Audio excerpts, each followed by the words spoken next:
গান থেকে নিজের কানকে দূরে রাখো। জান্নাতের গান শুনতে চাইলে তুমি কোথাও ঘুরতে গেলে গান চালাও। গাড়িতে উঠলেই কানে হেডফোন থাকে। যদি তোমার অ্যাক্সিডেন্ট হয়ে যায় তাহলে আল্লাহর কাছে গিয়ে কি জবাব দিবে? একটা গান বানাতে 15-20 দিন সময় লাগে, সেটা হয় 3 থেকে 5 মিনিটের।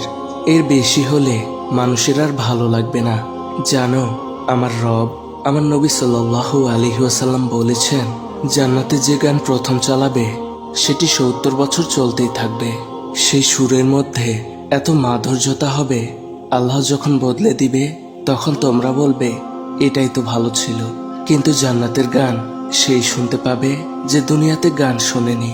যদি দুনিয়াতে গান শোনো তাহলে জান্নাতের গান থেকে আল্লাহ তোমাকে বঞ্চিত করবে। আল্লাহ বলবেন, চলে আসো যারা দুনিয়াতে গান শোনোনি, আজ আল্লাহ তোমাকে জান্নাতের গান শোনাবেন। তারপর আল্লাহ হুরদের বলবেন, গাও। তারপর দাউদ আলাইহিস সালামকে ডাকবেন, বলবেন, গান শোনাও। দাউদ আলাইহিস সালামের কণ্ঠে এত সুর ছিল, যখন তিনি জাবুর পড়তেন তখন পাহাড় দুলতো।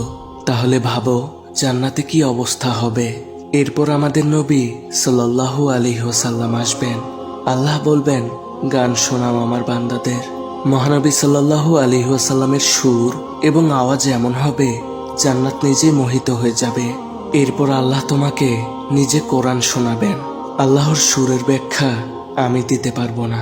শুনতে চাও না জান্নাতের হুরের গান, আমার মহানবী সাল্লাল্লাহু আলাইহি ওয়াসাল্লামের গান? যদি চাও তাহলে দুনিয়ার গান থেকে নিজের কানকে দূরে রাখো। আল্লাহ আমাদের সবাইকে সঠিক বুঝ দান করুন। আমিন।